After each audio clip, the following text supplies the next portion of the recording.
Yeah, that. Oh, wow. So that's. It was literally there. No, it wasn't. We'll check it in editing. That was the exact No, it wasn't. It was. So good. Scrape the subscribe button. Scrape the subscribe button for me. Scrape it. Okay. Okay, wow. So we actually saw that on camera. That was very easily visualized.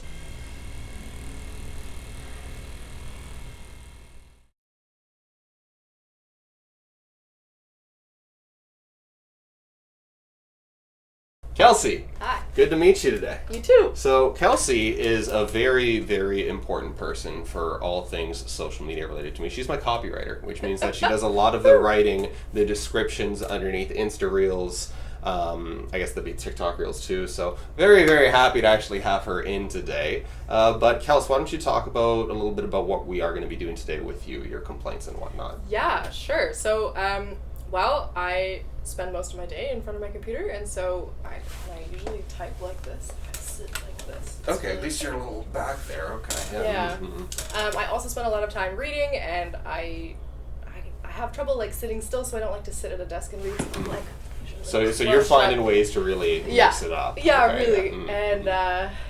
And I do a lot of running, so I have like some problems with my knees sometimes. Find if I stand for a long period of time, I have pain in my lower back. Okay. So lower back, knees, actually shuffling around your posture is considered a good thing here. Yeah. So I'm actually happy that you do that, but I assume you bring it up because you're getting some residual stiffness from prolonged sitting. Yeah. Right? Okay. Yeah, and I get like a lot of like pain and discomfort in my Up here. upper. Do you have headaches at all or not particularly? Not so Okay, much. you're lucky. You're very lucky if that's the case, because usually a lot of people who do that kind of desk work, headaches are associated. But you did mention also that you had some jaw stuff going on, right? So can you tell us at all about that? Like, how long has that been going on for? What exacerbates it? Stuff like that. Yeah. So, my jaw has clicked for as long as I can remember on the left side. On the left side, okay. It started to get worse as I went through my undergrad in flute performance. Now, when you say worse, do you mean louder or painful? Louder. It's never Louder. been painful. Okay, it's never been painful. Okay, that's good. Nope, I've never had any like locking problems. Awesome. We don't like lockjaw. Lockjaw sucks. It's scary. Yeah. But so whenever I go to the dentist, you're sitting there with your mouth open for a really long period of time, and they kind of like push your jaw around, and it like it just like is really clicky and stuck and all Got that it. stuff. Okay. So. Awesome. No, we. Well, I guess you would have seen the previous videos where we absolutely do treat jaw here, so that's something we can take a look at too. So to summarize, you said you run a lot, so you get some knee pain. Is that on one side, both sides, right side knee. predominantly? Okay. Have you noticed any hip or ankle issues on that side at all, or no? No. I'm going to screen for them anyways, but still want to ask her outright first. Lower back discomfort for prolonged standing. You get some upper back stiffness, probably related to some of the weirder postures you might adopt for long periods of time, and then that jaw stuff going on. Eh? Awesome. Okay. So I hope you're kind of excited to actually be in here and see like what the true behind the scenes looks like. Yes, 'Cause I am you've very. probably been watching a few of these, Yeah. but haven't had a chance to really see behind the curtain here. So again, happy to have you. We're going to get into the physical exam now and figure out what we can do that would help you the most. Okay? All right. Awesome. Kelsey, do you have anything to tie your hair up with? Yeah, I Actually, do. That's perfect. If you wouldn't mind tying that up. Obviously makes it a lot easier to see how much range we have if I can see her neck versus just the hair. But That makes sense. yes, it does. All right, good stuff.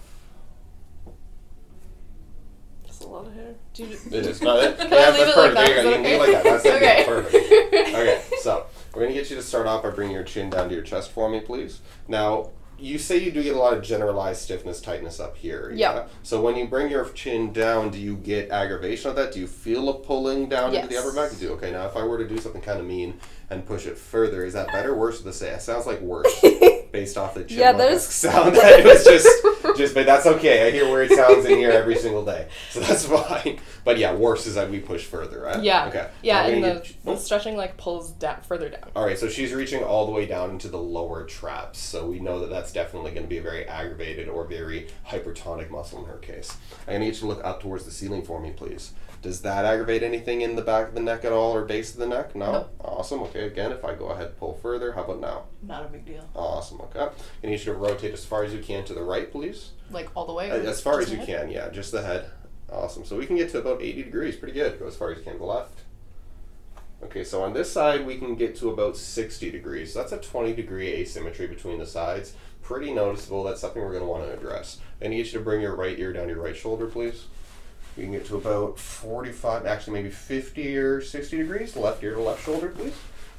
And 50, 60. Okay, so we're symmetrical on the lateral bending, but that left rotation is decreased by about 20 degrees. So that's something that we can handle. If I were to just get you to lean your forehead into my hands there for me, please. I'm going to press in on the upper right and then on the upper left. Which side is less fun, if either?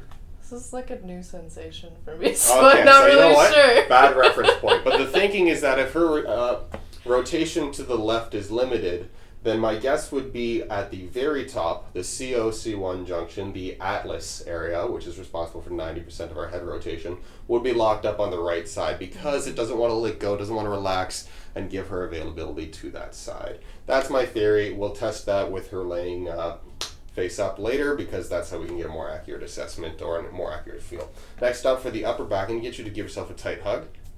With all the work you've done me, you've definitely earned it. Now I'm going to get you to rotate as far as you can to the left for me, please. So here we can get to about 55 degrees, rotate to the right. Here we can get to about 65, so a little bit increased on the right, but within 10 degrees, not that big of a deal, still something to make a note of. Finally, I'm going to get you to stand up for me, please. You can drop the arms to the side there. Oh, no, keep facing up the window, perfect. I'm just going to move the mic so we don't slap it. As we just mentioned, it's quite expensive. Now I'm going to get you to bend down, try to touch your toes for me. Oh, no. Okay? Oh, can you not reach? I can Hey, almost... she can reach. She can reach, guys. She's almost there. Do you get any aggravation of low back discomfort as you do that? No, it's in my legs. No, it's mainly like the hamstring area. Yeah. Okay, I'm going to get you to come back up for me. Now we're going to bend back the other way. If you're, okay, good. You know exactly what I'm talking about. How about that? Yeah, don't fall. I got my hand here. But does that aggravate the low back at all? A little bit. A little bit, okay. So one more time. I want you to bend one more time back for me. Oh, backwards. Yeah, back. Okay, so we've got a little bit of extension that's happening in the lumbar spine, but one thing you might notice is that the bulk of her extension is actually coming from her thoracic, which is suggesting to me, and now that I'm actually poking it, we've got very tight lumbar paraspinal, so we'll be taking care of those today too. Kelsey was saying that she's getting some knee pain on her right side when she is running. Now, question for you, Kelsey. When you are running, is that knee pain pretty much instantaneous, or does it take a little bit for it to come on initially? It takes a little bit. Takes a little bit. How long about? Like after the first kilometer or so. After the first kilometer. So not that long. It comes on pretty quick, if that's the case. Okay. So with knee discomfort, and I think we've talked about this a few times, especially when related to activity, the knee doesn't actually initiate any movement, aside from maybe the smallest amount of external rotation. Okay? Predominantly, it needs to accommodate for whatever movement is being asked for from either the hip down here or the ankle over here, right? If we have a reduction in range of motion in either the ankle or the hip, very often pain first presents in the knee rather than the hip or the ankle itself. So what I'm going to do here is actually I'm going to start with the other leg, which is her good leg. Not that the other one's bad, but it's her quote-unquote good leg. I'm going to bring this up, and the first range of motion I'm going to screen for here is internal range of motion of this, or internal rotation, excuse me, of the left hip. Now, doing this, I can get her leg to about 45 degrees. Okay, so we're going to bring this back down. We're going to compare that to the hip on this side. See if it's the same. If it's the same, next we're going to screen the ankle. All right, so we're going to rotate, and here, okay, we can get 45 degrees. Awesome. So that's the most common reduction in range of motion, resulting in consequential knee pain, but we're equal on both sides. So let's look down at the ankles instead. The second most likely decrease in range of motion that might result in some knee pain is from the ankles, specifically in dorsiflexion or bringing the toes upward, like so. What I'm going to do here is I'm going to take my hands and place them on the balls of her feet. I want you to just relax the feet as much as possible. And I'm going to lean my weight forward. And what we see in this case is that we are getting less push forward on her on the affected knee as compared to the side that does not have the bothered knee. So we do have a reduction in dorsiflexion on this ankle. So what I would be doing next is probably a gait analysis, see how she stands. Maybe we have a pronation syndrome down here, or just a straight up ankle mortise, which is the actual name for our ankle joint restriction causing knee pain up here. So that's kind of where my head's going. This is more of an ankle issue than it is a knee issue, and I think we should be able to clear that up for you, hopefully pretty easily. Okay, Kels? Cool. All right. Now you're saying you're also getting some low back discomfort too, right? Low back could be due to the lower limb kinetic chain dysfunction. It could also just be low back stiffness in its own right. We also saw a reduction in extension, but I'm kind of repeating myself at this point. I'm going to bring this leg up. Is that low back discomfort, is it more prevalent on one side, or is it pretty symmetrical? Pretty symmetrical? All right. I'm place my hand behind your hip here. I'm going to press right through. That's okay? Yeah. Awesome. Bring this up. Press right through. That's okay too? Love it. All right, let's get you face down. Hands are going on your back now, okay, Kelsey? Okay. All right, so first things first, we're going to start down low because she's saying she's getting some of that low back stiffness. Now, you are saying that you get discomfort primarily symmetrically. Within the low back, are you getting it more out towards the sides or more kind of central, a little closer in towards the spine, would you say? More out towards the side. More out towards the sides, okay. So as we work our way away from the spine, further out, we're getting more and more into muscular territory. So within the low back, we've got two primary low back erector muscles. That would be our QL, or quadratus lumborum, and our multifidus muscle. The difference being the QL stays within the lumbar spine, the multifidus encapsulates the sacrum, goes all the way up into the neck. So with this lower back discomfort, would you say it's more prevalent kind of out in that region? Yeah. Yeah, okay, so that's definitely more of a muscular complaint. We can absolutely still adjust that region. Adjusting the joints does have an effect on the muscular structures nearby through the muscle spindle fibers, but predominantly massage work would be most beneficial in that region, so we can look to doing that later if we got time and if patience for it. So regardless, let's continue working our way up. Okay, especially as we start to get up into the thoracics, I'm noticing we got quite a bit of stiffness up through this way. So let's feel through. Okay, so I've got to bring the microphone closer and also shut up because it seems like they're going to just pop out. So I'm going to stop talking.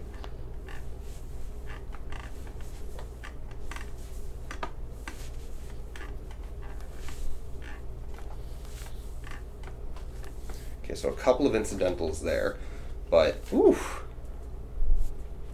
How do you feel as I work my way through your upper back? I'm learning so much about myself. Probably, yeah. A lot of people don't even realize how much tension they have until somebody comes around and pokes right here and goes, hey, this right here, that's not normal. So, Are you left or right-handed? Right-handed. Right-handed, okay. That's odd. I'd say you're tighter on the left paraspinals than the right, but that's okay. Keeps you interesting. All right. I'm going to get you up. So I'm going to adjust your upper back now. Okay. Kelsey's never been adjusted properly before. She did just have a couple of incidentals, but so this is exciting, right? This is going to be the first time. So what I need from you for this to go is I need you to take one big breath in for me. Okay. Big breath in, and then push all the way out. Okay, once again, in. All the way out. Okay. There was a very gentle one there, but I'm not sure we're going to get much more than that for now. She's pretty locked up, especially as we get up towards the base of the neck. Not gonna lie, I'm a little disappointed in myself for not being able to get more than that, but this is something we'd want to revisit. Let me take this. Relax the head for me. Yep. There's one there. Huh.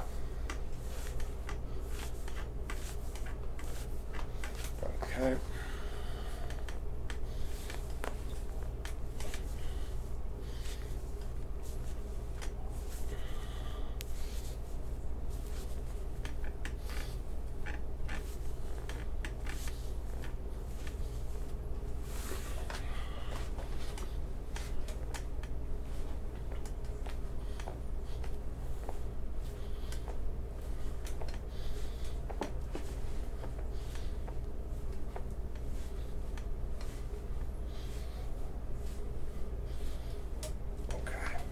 Kelsey's almost set up here. I'm going to actually just pull you right like that and place you like so. Keep your hand there for me, okay? I'm going to bend this leg, bring this up, and then relax that hip, and I'm going to scoot you close to me. Thank you. Awesome. So I should stop talking at this point, but what I'm going to do is I'm going to roll you towards me, okay? And then you're going to feel a little bit of a drop or a push kind of right in this area, okay? So rolling towards. Oh boy. Yeah, that. I see. Oh wow! So that was a pretty huge release. Let's get you on the other side. Okay. Okay. All right, so we're gonna get you set up here. I'm gonna take this, bend the elbow, hold right there. Good. Bring this, And scooch the hips a wee bit closer. Thank you so much.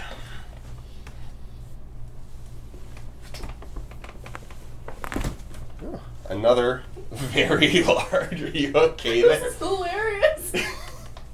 Wow. I love good patient reactions. That's great.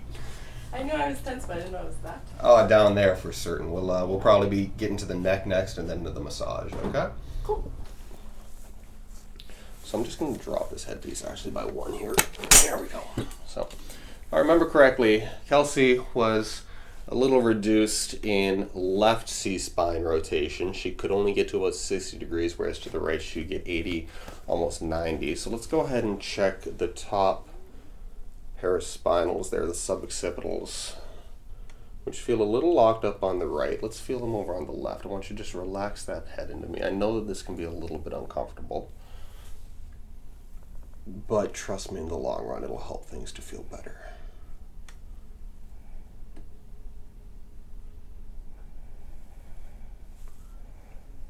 Okay, so lower down on that left side, I'm feeling a bit of a, we'll call it a restriction, a muscle knot, whatever you want to call it, but there's something down there. How are you feeling as I work my way through this there, Kels? Patient feedback's always important. Be open and honest. If you don't feel anything, that's fine. No, there's like the movement doesn't bother me, but there's like a little bit of pain. Pain with the pressure? Yeah. Okay, well, let's start with adjusting that upper right aspect. Perfect. I'm gonna get you just turn your head as far as you can to the left. I need two things to get this to go. You just stay relaxed just like that. Oh. And to not know that I'm about to do it there. Yeah, there we go. You okay? Mm-hmm. Perfect. So this is the one that usually freaks most first-timers out, by the way. You did great because you seemed quite calm after that. Yeah, I was expecting more laughter or what the hell did you just do to me? But yeah, all good.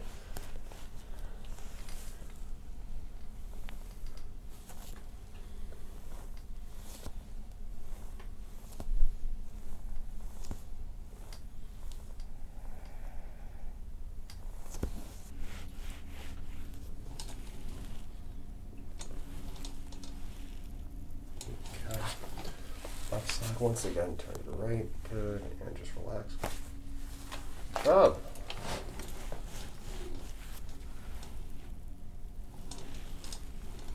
Wasn't scary at all, right? No. You went in all brave, so I didn't think you'd be too worried about it. Yeah. So to recall, I'm just going to get you to tilt your head like that. Perfect. Kelsey is experiencing some jaw-related issues. Okay, she gets some clicking on which side was it? The left or the right? The left side. Okay. So let's go ahead and see if we can screen for that. I'm going to feel for her TMJ joint, which should be right about there. I want you to, Kelsey, very slowly open your mouth as wide as it can go for us, okay? Okay, wow. So we actually saw that on camera. That was very easily visualized, where we saw a quick little deviation to the right side. And there was also an audible release too. Let's go ahead. Why don't you just go ahead and open it for us?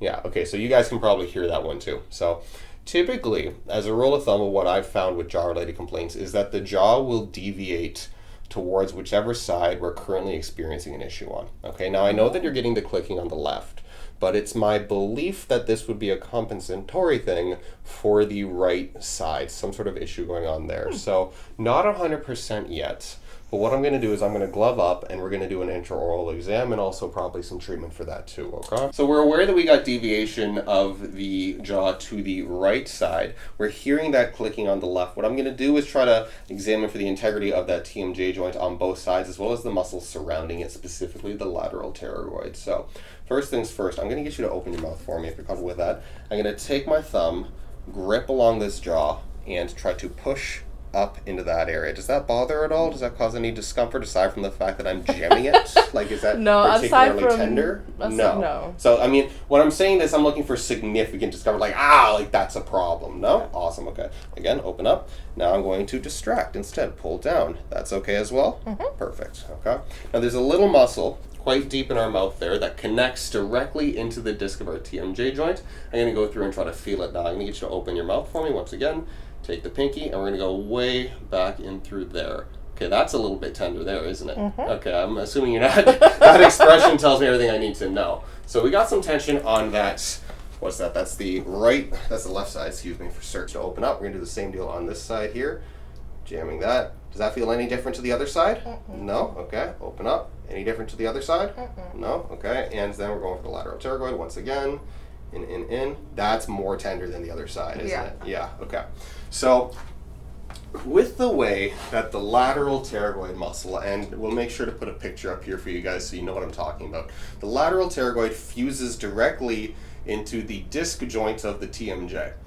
It's also the only muscle that its function is used to open the mouth. We have one muscle that's responsible for opening our mouth. We got 3 that are responsible for clamping it down. So if we've got an issue in firing with either of these guys, or an asymmetry in their tone, which is present here on palpation, we're a lot more tender on the right side than we are the left, we can get issues in the symmetry of those discs opening up at the same time, resulting in a visible or an audible clicking to one side as compensation. So my belief is that we've got a right lateral pterygoid issue. We free that up with some massage work, we should eventually get a decrease in that clicking and decrease in that that compensatory shifting as well. Does that make sense to you? Yeah. Hopefully that makes sense to you guys. Oh, where's my phone? You guys too. All right, perfect. Now the question is, how do we actually target in through this intraoral muscle to try to calm it down? Because obviously it's hard to reach, and once you're in there, you don't have much wiggle room with your fingers to actually do any work. So what I like to do is we do something called bone conduction. Okay, so I take my pinky, because she's got a small mouth, that's about all that I can fit in that lateral pterygoid region. We take a massage gun, and we put it on that pinky. How can I best visualize this for you guys? Just like that. And as you'll see, that causes the pinky itself to start shaking through bone conduction. Okay? So what I'm going to do here is just that technique, and that's a way to apply massage gun pressure in through a very small particular area. So, Kelsey, I'm going to get you to open up. Awesome. And take that pinky. I'm going to snake back towards the lateral pterygoid back there, and lace just like that. We're going to do this for 30 seconds, 3 times. Also, Kelsey, as a heads up, I absolutely suck at counting. So this might be 30 plus or minus 10 seconds. Okay? Let's say that's 20.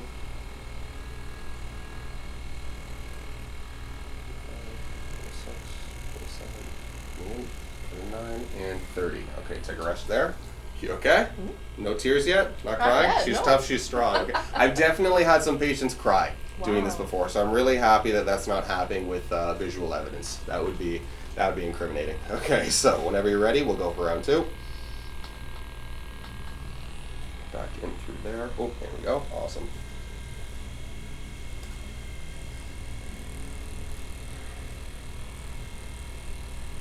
Ten.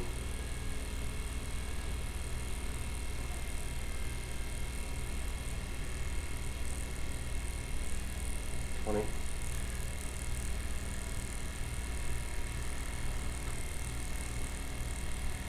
28, 29, and 30. Awesome. We got one more. That one was a little harder, wasn't it? Yeah. Okay. I could tell. I could feel it tensing up under my finger. Last one. Okay. Last one. All right. We're almost there. You're tough. You're strong. Whenever you're ready, open up. Awesome. Okay. Find it one more time. Deep in there. Awesome. And go.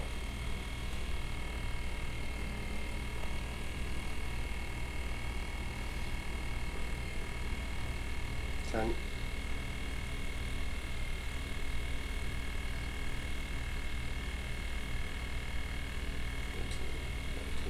20.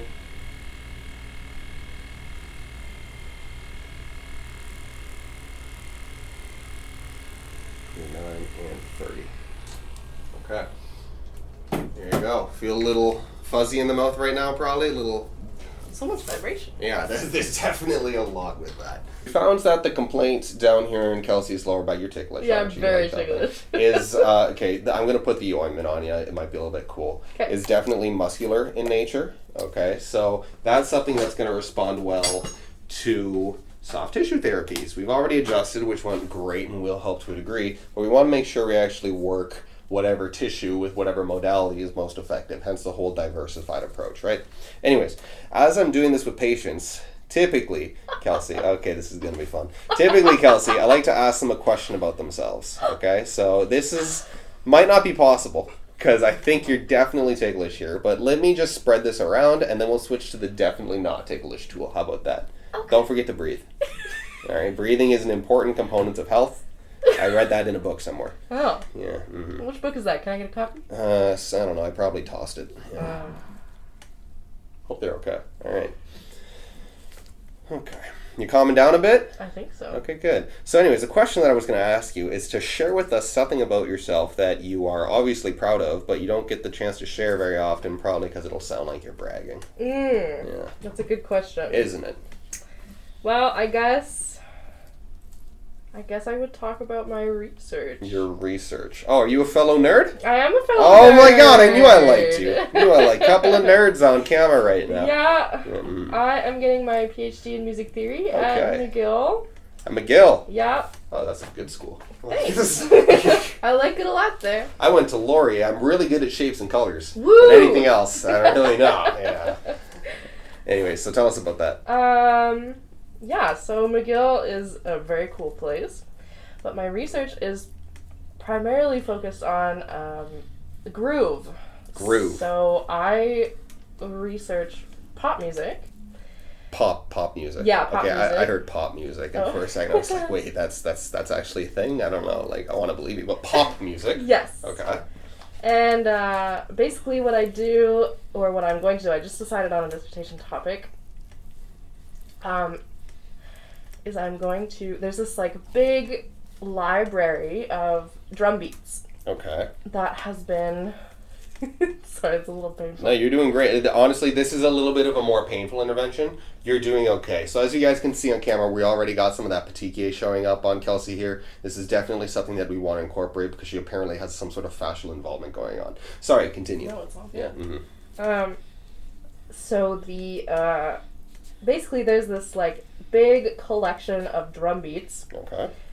That have been gathered by a bunch of researchers across Norway and other places in Europe, and they have this theory about what makes people want to dance to some music more so than others, and it has to do with the rhythm of the music. And so you're doing very well. I have a mildly low pain tolerance.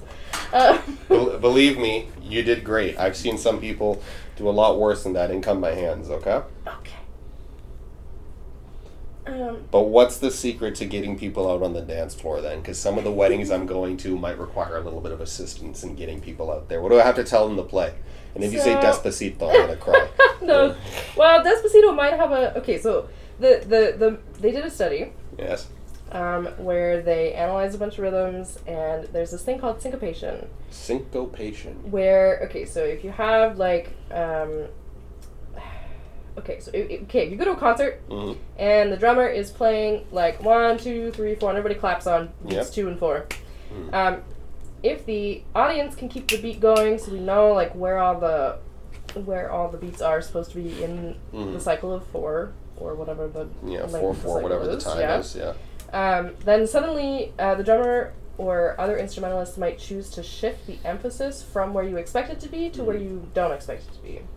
So because we have kind of like a hierarchy of strong versus weak beats in a musical measure, that's what differentiates meter from rhythm. Okay. Is the conceptual hierarchy to kind of, it's about like audio signposts. Like in order to coordinate. So if a song's playing and I don't like it, could I call it weak beats? Then is that like a thing? Be like, this is weak beats. This is a weak beats. Yeah. I think you should coin it, and I think you should go for Urban Dictionary. Yeah, weak beats. This is weak beats. Weak beats equals bad music. Yeah, that's just it. Yeah. But so syncopation is basically putting emphasis on the weak beats in a bar versus the strong beats, because the strong beats are Western music tends to be very goal-directed, so we're kind of moving towards a point of expectation, and syncopation kind of reverses that relationship. And so what they found is that the grooviest beats are those with a medium level of syncopation. So a little bit of distraction, or a little bit of unexpected. Exactly. Okay. And a mix of strong versus weak beats then? Yes. Okay. I'm learning something. I'm so proud of me. Okay. I'm proud of you too. Thank you. So what I want to do is I want to take those beats that were rated as high groove, which have medium syncopation, and I want to find a bunch of local artists in Montreal. Okay. And I want to give them... Like McGill, right? Yeah. I want to give them these beats, and I want to say, make it better. And see what they do. And see what they can come up with. Yeah, and then I'm going to study what they change. Sorry, so ticklish. That's okay. I'm going to study what they change. I want to ask them questions about, why they made certain changes that they did. It might have to do with their musical influences, their musical background. Most preferences are probably going to be culturally informed, what you're exposed to, what you absorb passively just in your daily life. And, yeah. Okay, well, thank you for sharing. That's definitely something I would need you to repeat to me several times much slower, because I am so far removed from that field. All I got was a bad joke about weak beats. So I'm going to need you to repeat that, but seriously, it does sound interesting. You're definitely the first musical theory, PhD that I've had in here. So it's a very interesting mix. There are not many of us out there, so... Well, that just sounds like job security, maybe? If there's not I wish. Did you just laugh at that? I did. Are you taking a PhD knowing that it might not get you a job? Yes, okay, I am. Well, no further questions. Okay.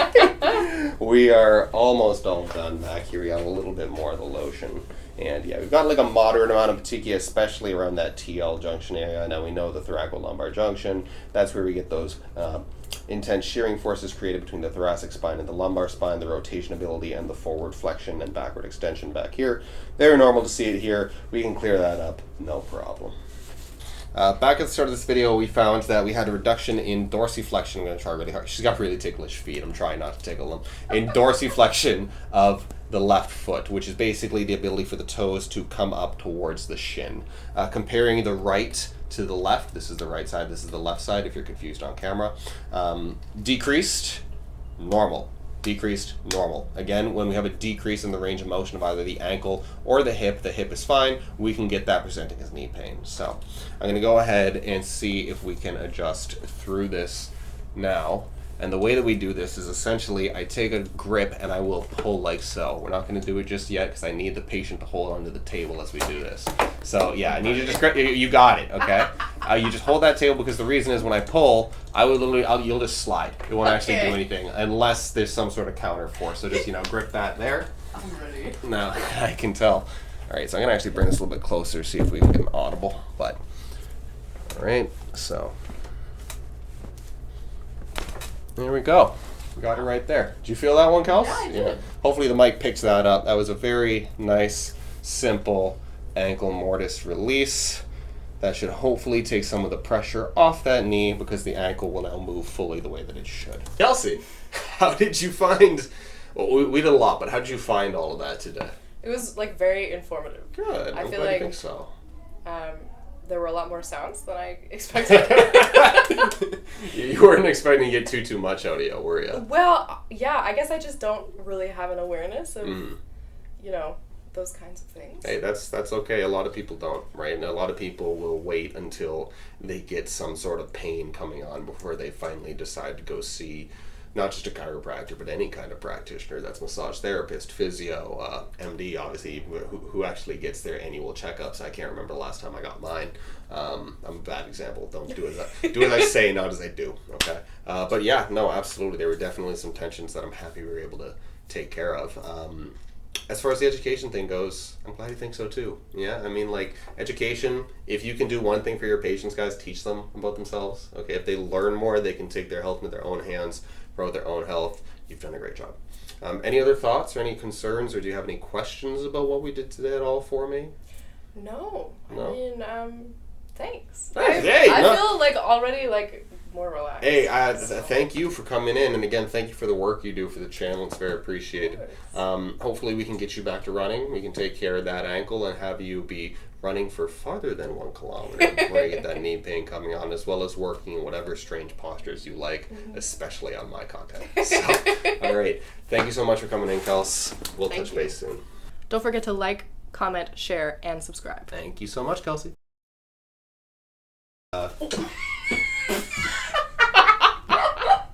She's okay. Everyone's fine. I've never done that that before. You almost tripped over your own feet, eh? No, I almost sat back and there was no chair. Oh, I've done that before. Don't worry about that. Kelsey saw that. Okay, so I wish we had bloopers.